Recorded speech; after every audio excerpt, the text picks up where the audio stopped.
Yes, welcome back, ladies and gentlemen, tankers of Blitz to the channel. Unless if you've been living under a rock for the last, say, 2-3 updates on World of Tanks Blitz, it's pretty obvious that this tank, the M551 Sheridan, is one of the most hated tanks currently in the game. And that has nothing to do with, well, let's be fair, fairly good-looking camo and attachment. It has nothing to do with the fact that it is a tier 10 light tank. It has nothing to do with that little spotlight just protruding from the front and flashing little red bits. It has all to do with the premium ammo on the tank. The rockets, the missiles, the guided missiles that allow you to sit behind a ridge, aim at the tank and then just hit them like it was artillery. These are the field vehicles of Blitz, and if you don't know what field vehicles are, go to Klaus Kellerman's channel, take a look at some of the French light tanks and be amazed at what these tanks can do, because they can do stupid stunts and they have kind of broken tier 10, and so have these tanks in a way. We're looking at Colby Pliskin here from the Sweetu clan, who's driving the Sheridan obviously. And we're going to have a little talk on this tank, why it is hated so much, and why it's actually apparently a hard tank to balance, because it's got to get somewhat balanced. And in a way it's not. Why is that, Martin? What are you talking about? It's balanced and then in a way it is not. Well, the tank is getting balanced. It is getting reducement. The engine power is going to get reduced. It's going from 650 horsepower to 485. I've covered that in the 7.0 preview video already, because Wargaming think the Sheridan was too fast and maneuverable, and because of high damage per shot it was too convenient to give a shot and then run away. Well, I agree with that. It is very easy now to just run away with the tank, derp somebody in the face for 560, or a nice HE shell up the ass of a grill, for example, like Pliskin is going to do here. There we go, thank you very much, and he's going to miss. I don't know what happened there, but he missed. But it's the ultimate go-to derp card, basically, you know? YOLO wagon derp card, here we go, clear the grill, thank you very much. This tank, it has everything that Blitz needs and wants at the moment. A good shell, good ammo, good damage per shot, nice muzzle velocity as well on the APCR, HE to boot, and brilliant mobility. And it can accelerate pretty conveniently up slopes as well, which is kind of annoying. But that needed to be reduced, of course. What also needed to be reduced was the usefulness of the ATGMs, the anti-tank guided missiles, and the range has been decreased to 300 meters. I think it's like 450 now, maybe even 500. But that meant basically that if you were sitting at the edge of a map on canal on one of these hills, you could just sit there, have somebody else spot, and then you would lock on, and no problems whatsoever, no questions asked. You could just hit with the missiles. You can still hit with the APCR, but because it's a fairly good round for a derpy gun that the Sheridan has. But yes, that missile is getting nerfed as well. And Colby Pliskin here is not being harassed. There's nobody really trying to shoot him. You can see that T-57 Heavy is shooting the E100 once and twice and is then getting shot in return. But Pliskin puts a good roll into him as well. And he can now just outmaneuver this E100 with all the little bits of equipment that the E100 has. The Sheridan in its current form currently is way too maneuverable, and it has some bullshit armor as well, space armor. It bounces shots that it shouldn't bounce. Just really, it bounces shots that should not bounce. I've bounced Jagdpanzer E100 of my frontal armor in one of the last rating games I played. It's just ridiculous. It is ridiculous. So that is a good thing. But I've named this video, as you've seen, I've named it Problem ? Because as overpowered as these missiles are, and as maneuverable as they are, which is getting changed as well, the thing is, this tank it is performing not that well.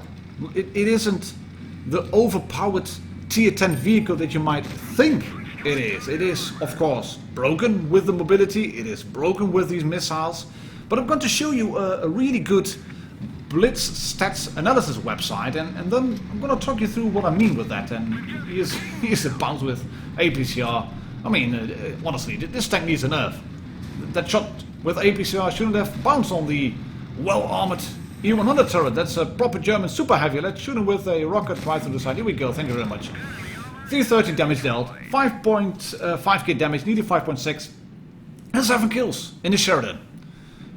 Well then, Martin, what was that website you were talking about? What do you mean by all these statistics? Why isn't this tank performing as good as we think it is? Well, let me show you.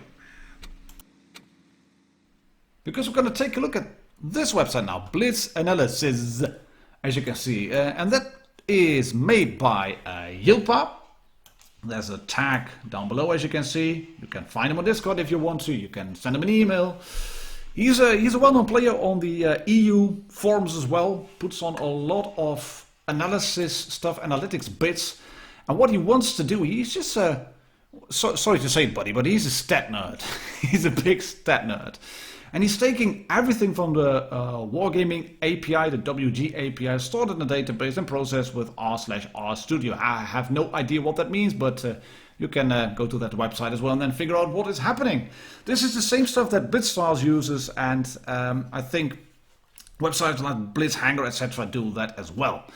And what he's done basically is craft a lot of statistics into a web page for update 6.0 up to 6.9. It's lagging one update behind because he's grabbing it from all the updates. It's not an ongoing thing like BlitzStars is, for example.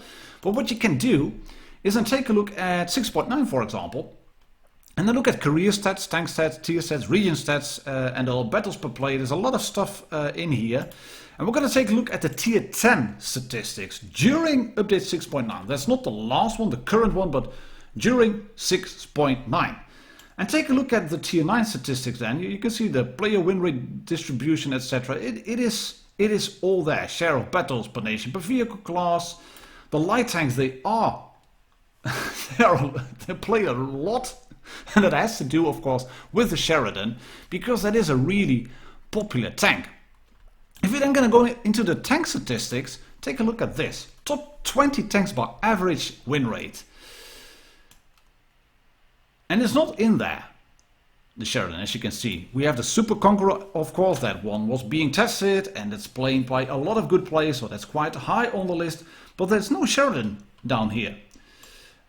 Highest relative win rate. That's the average of players' win rate compared to the players' win rate with the tiers and the same tier tanks, with the same tanks in tier 10. So if you're looking at the relative win rate for the Sheridan, it's compared to all other tier 10 tanks, but the Sheridan. The Sheridan is left out of that comparison. If you're then going to look at this, again, take a look. It's not there.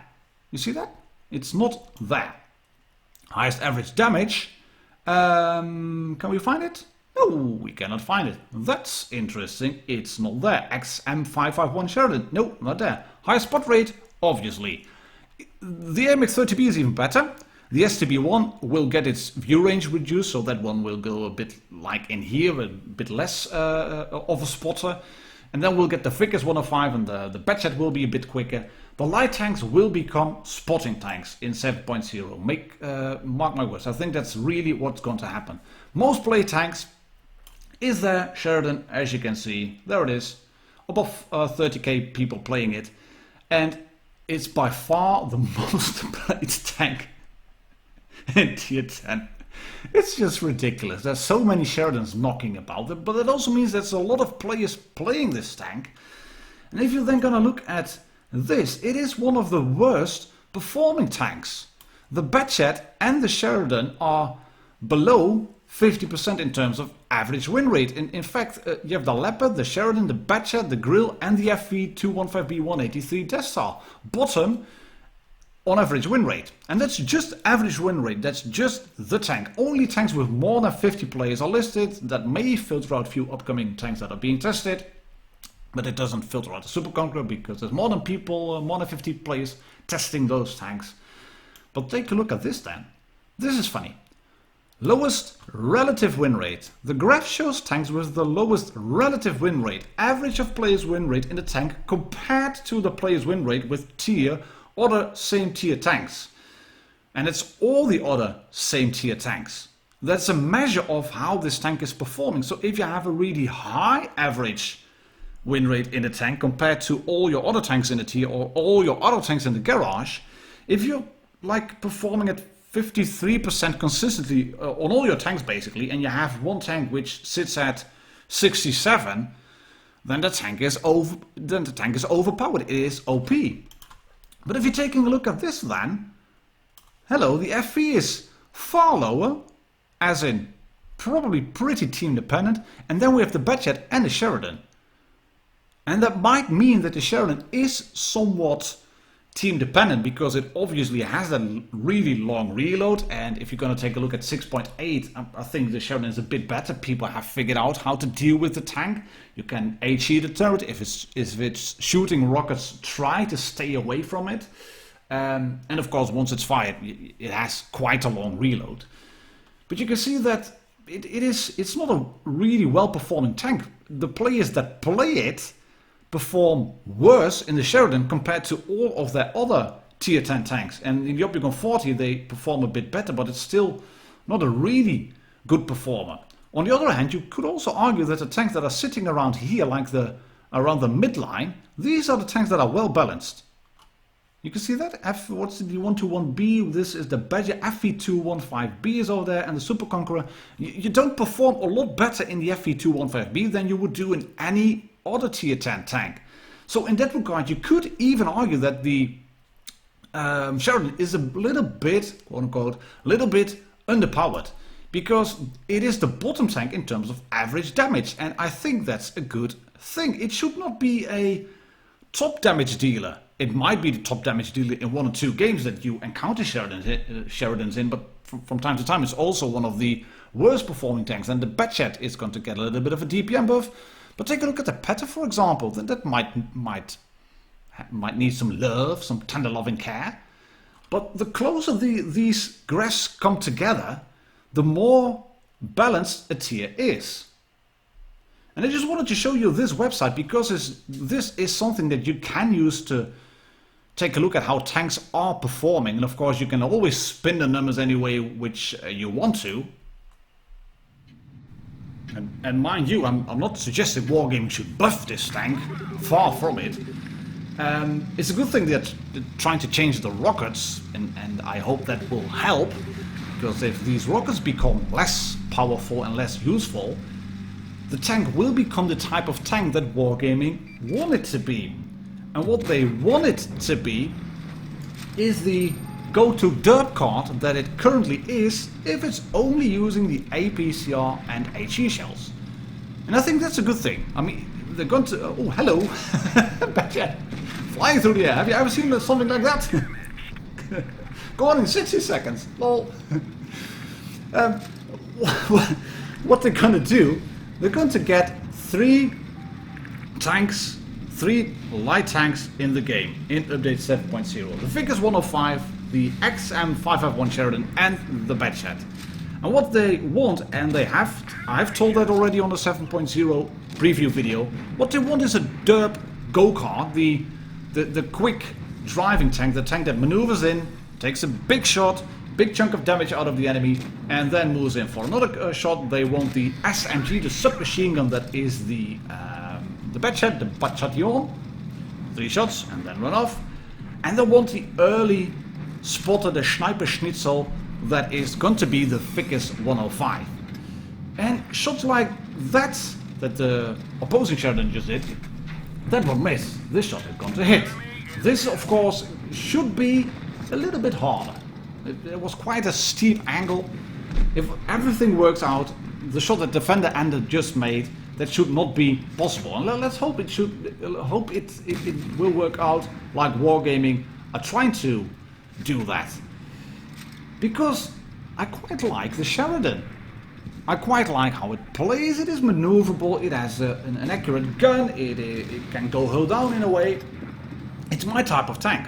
I can't really play the rockets. I don't really know how to do that. And I've seen people using the rockets a lot. Like if you follow His Royal Fatness, HRF from Primal Clan on Instagram, he makes these montages. He's like a rocket king. He is pulling off so many stunts. It's criminal, it's brutal. And it's not that you can't kill a Sheridan. I mean, it is in a way an easy kill. You can't HE the hull obviously. Shooting a hash round like the FV215B 183 could do is not going to work well. You can HE the turret, but there's some really stupid little angles on the turret. It's basically the T49 turret. I bounce on the side. Yes, on the side. Turret of a Sheridan. That's just stupid. It really is. And it has a long reload. Take a look at this. Well, what's it? 14.3 seconds, and he has to wait until the rocket hits. And he bounces on the front of that T123.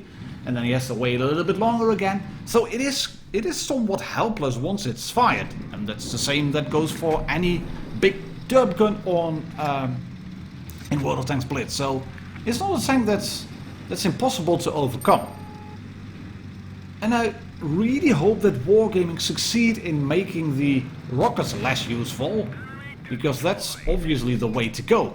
These rockets, they need to be changed, I think. If they can change the rockets in a way that it's going to work well, then people will need to use the APCR. They have to be a bit less all guns blazing Yoda Rambo mode style, because now you can just roll in with the tank and then shoot and run away and relocate to the other side of the map.